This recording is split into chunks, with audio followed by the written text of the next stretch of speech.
On this weekend edition of What's Going On with Shipping, we take a look at the shipping crisis from the perspective of a ship. Hi, I'm your host, Sal Mercogliano. One of the things I want to do every now and then is bring you some episodes, especially on the weekends, where I get an opportunity to take a quick little look at a unique perspective that's dealing with shipping. And fortunately, we have access to that. Bryan Boyle, who's a licensed merchant mariner, sails on board U.S. flagged cargo ships. And Bryan has got a YouTube page. I strongly recommend it. It'll be in the show notes and I'll have it right up here so you can go ahead and link right over to it. But Bryan's YouTube page gives you the perspective of what it's like to actually be sailing. And he just posted a video from his ship, which just arrived in Savannah, Georgia. So I thought it'd be really good to play his video. And then I want to provide some context that Bryan can't in his video, but I can. I'm standing down here at the port of Savannah, Georgia, and I'm aboard a Maersk ship that just got into port after a long delay at the anchorage. So as we're all aware of, there's some major shipping delays going on at a handful of ports around the country. Savannah's one of them. A few others I can name, Houston, Texas, and then parts of California, Long Beach, Los Angeles are experiencing significant delays.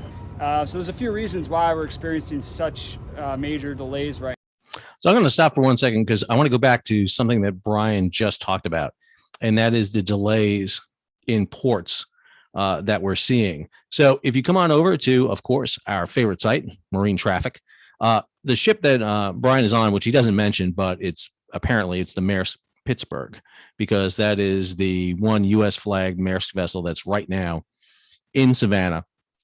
This is the port of Savannah right here, and here is Maersk Pittsburgh right here. And I'll go back into his ship in a second because I want to talk a little bit about his route and what he's doing in here.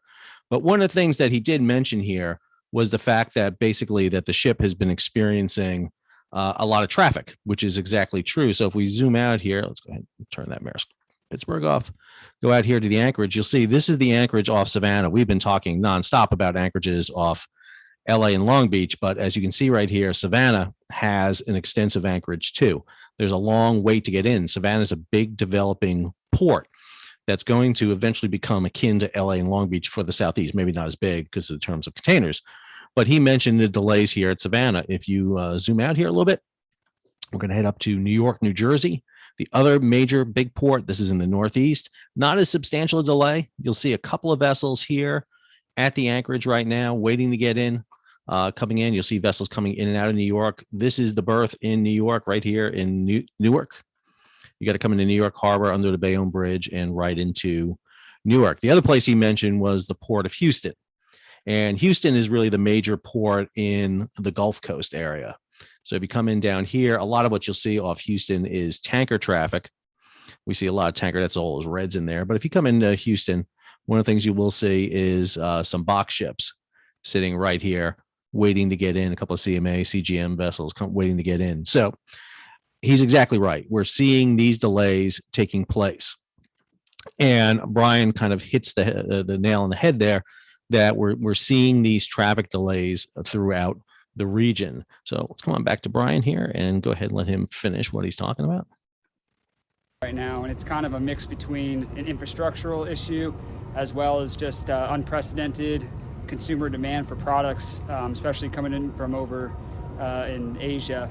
Consumer demand is at an all-time high. People are online doing a lot of online shopping, and all of that product has nowhere to be stored. The warehouses are completely filled up, so even if we get all this stuff in on the ships, there's nowhere to put it all.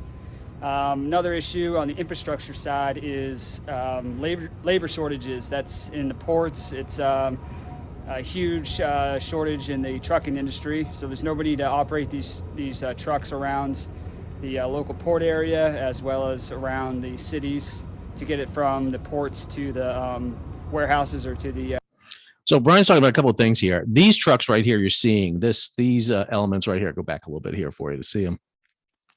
These are basically the yard tractors that are going to move the containers in around the yard. And there are issues with getting qualified truck drivers in the ports there. Now, there are issues that this truck driving issue is a very complicated one because there's long haul truck drivers, there's short haul truck drivers, there are truck drivers in the terminals. And to sit there and say truck drivers is a very generic term. and it's not accurate. We need to be very careful of how we say this. There's also issues in ports like LA and Long Beach, what trucks you can use because of emission standards in Southern California. So there's a lot of issues here. The warehouse thing is a big thing that Bryan mentions there. Doesn't do any good to bring these containers in if there's no place for them to go. And that's a big issue also. Break these trucks around the local port area as well as around the cities to get it from the You see him prepping the, for this offload, getting ready to get these containers off. Distribution centers, the retail stores, etc. So from a mariner's perspective, how does this affect us? Well, one of the things operationally that's changed is being on a liner schedule. We're used to always trying to be into our next port at a certain time and leaving at a certain time so we can make our next ETA on schedule. So Bryan's talking about the fact that his vessel is on a liner schedule. What does that mean? So this is the ship. This is the Maersk Pittsburgh schedule right here. So I was able to pull this up and look at it. So basically, his vessel had basically at the beginning of the month, 1 October, was in India, went to a series of ports there, and then went into Oman through the Suez Canal, stopped at Algeciras, which is right by the Straits of Gibraltar, and then did a port call in Newark, Charleston, and now is in Savannah. As we know, he's talking about that, and she's going to proceed on to Houston and then Norfolk. And what he's running right now is this. This is the Maersk MECL1 westbound route. This is the route that his vessel is on. And you can see this route.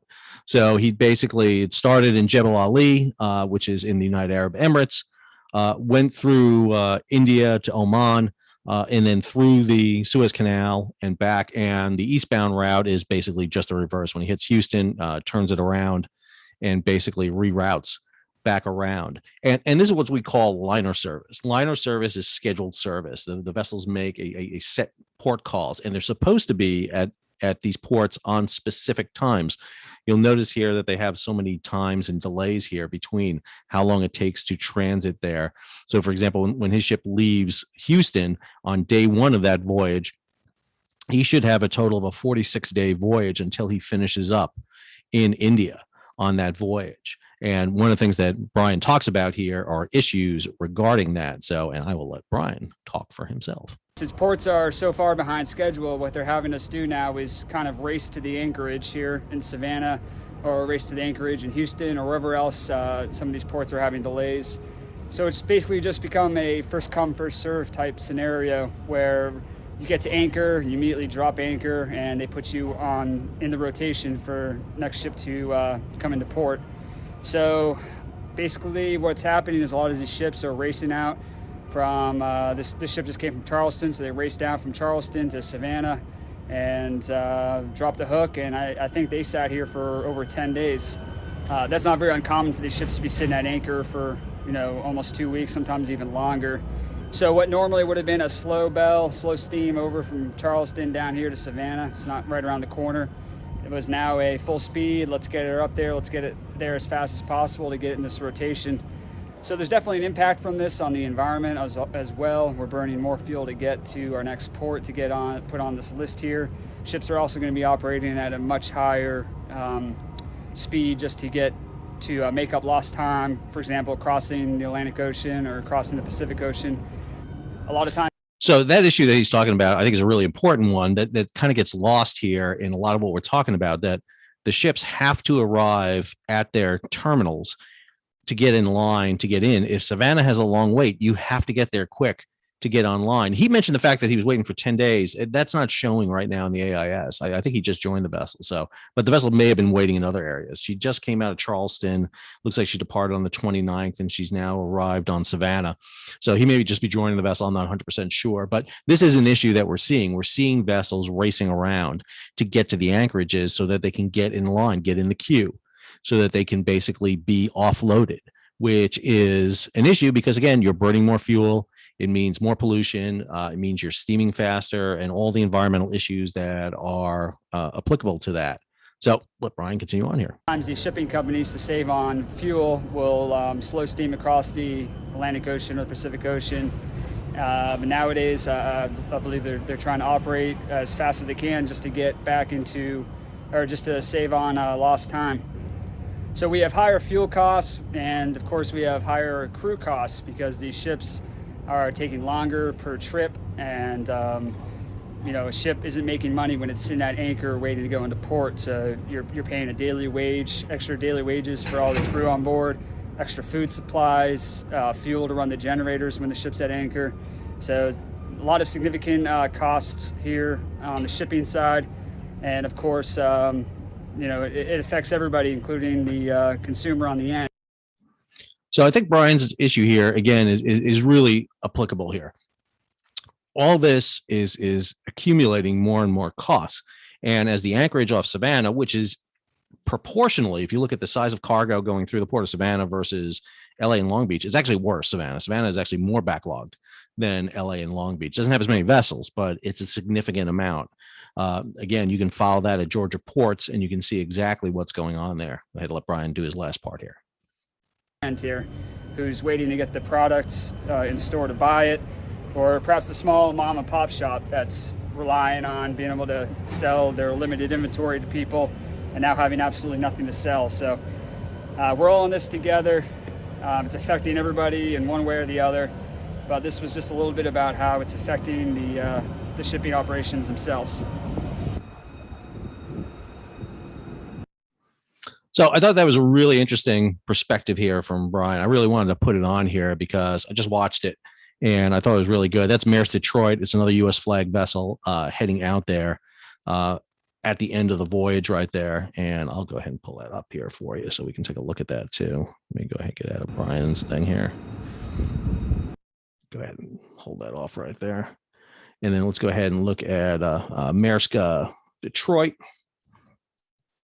which was right in front of her. Looks like she's just pulling out now. And again, another vessel in that system going out. She had left the other day, I think. And right now, yep, she was out on the East Coast. So anyway, I thought it was a really great video. I really wanted to share that with you. There's another aspect I want to talk about with this, and that is the vessel that we're talking about here, which is the Maersk Pittsburgh.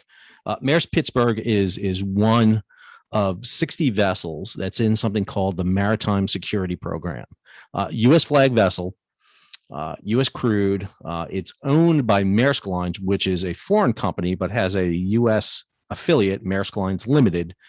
And these ships are part of a 60-ship fleet, this is it right here, that provides sustainment shipping for the U.S. military in time of war. One of the issues that we're seeing right here, and I've mentioned this quite a bit, is the fact that most of the vessels bringing our international trade are international ships. They're from foreign companies overseas. Very few U.S. vessels are involved in this. And the Maritime Security Program exists because in the 1980s and 1990s, we got rid of something referred to as differential subsidies, which basically allowed U.S. companies to build ships in the U.S. and to operate them because of the higher costs. Today, 94% of all vessels are basically built in either China, Korea, or Japan. And over 50% of vessels are in basically open registries in nations like Panama, Liberia, the Marshall Islands, Hong Kong, or I think the fifth one is Malta, or maybe an Isle of Man. I can't remember. But basically, they're in these big open registries. And in time of emergency and everything, you want these vessels to be. So these vessels that you're seeing right here are U.S. owned, U.S. crewed, U.S. operated, but not U.S. built, which means they can't perform coastal trade under the Jones Act. So when we look at this route here and you see these vessels on this route here, and you see these vessels going between Newark, Norfolk, Savannah, Houston, and back again, they can drop off cargo, they can pick up cargo, but what they can't do is move cargo between U.S. ports. And that's a big issue. Now, there are people who oppose the Jones Act so vehemently, they just want to repeal the thing, get rid of it, and open this kind of coastal transport up to any flag vessel, any owned company doing it. My issue is a little bit different. I really don't agree with that. I think if you get rid of U.S. build requirement, number one, you're gonna impact the U.S. maritime infrastructure. Our ability to build ships, whether commercial or military, will be impacted by that. And one of the things I think that we need to be talking about, and I've mentioned this previously, is the Biden administration has nominated a new maritime administrator, Rear Admiral Ann Phillips. 1-star, retired in 2014, but she's more of a climate expert. She's not really a shipping expert. And one of my critiques is that I think we need a shipping expert because I think we need a policy. One of the things I think we should be talking about right now is restoring a shipbuilding fund to finance or provide loans, low interest loans to shipping companies, U.S. shipping companies, to build in the United States. And those ships then would be enrolled in the Maritime Security Program. They wouldn't be foreign built, they'd be U.S. built. And how do we fund that? I think it's very simple. John McCown, who does his monthly report here, just put out the September numbers here not too long ago. And in the top 10 U.S. ports, we're moving about 2 million TEUs, about 2 million containers are moving. If you go down to his chart right here, which has them all, there you go. About 2 million TEUs are moving through U.S. ports right now. We just did a video talking about the port of LA and Long Beach, putting this hyper demurrage charge on here, $100 escalating rate per day on this. Why not charge $10 per box for containers that move either into or outside the United States from a foreign carrier, from a company overseas or a foreign flag vessel, $10. And then we put that money into a fund that will be used to provide low interest loans to companies to build vessels in the United States. One of the reasons ships are not built in the United States is they can't obtain the financing. There's a concern about lack of cargo. I don't think we see that as an issue anymore. But if these ships are guaranteed U.S. military cargo, you will have assured cargo. And then you put in there a provision that should the vessels be short of cargo and not sufficient, they can be put into a reduced operating status with the U.S. military to rebuild our sea lift fleet. And I think that is something we want our maritime administrator to be doing. My concern is our incoming maritime administrator, who, again, she could be the best maritime administrator we ever have. I have no idea. But these are the kind of ideas that are really important that we start talking about, especially when we see what's going on right now.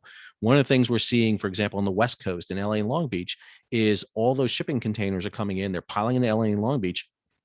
And we need to get them out. We need to move them. And if we had U.S. flag vessels, U.S. built vessels that could move them up and down the coast, that would be a huge advantage for us. That'd be a tremendous advantage for us. And, in the short term, when we enact something like this, we start putting that money together. Again, 2 million containers a month.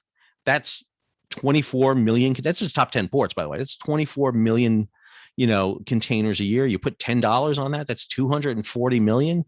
If you put $100 on it, that's $2.4 billion. That's, again, you can basically start getting money put aside for low interest loans, start building vessels. The problem we have, reason why American ships are costing so much right now is we don't build that many of them. When you all of a sudden sit there and start placing orders for not one or two, but for 10 or 20 vessels, then you get economy of scale, you get shipbuilding.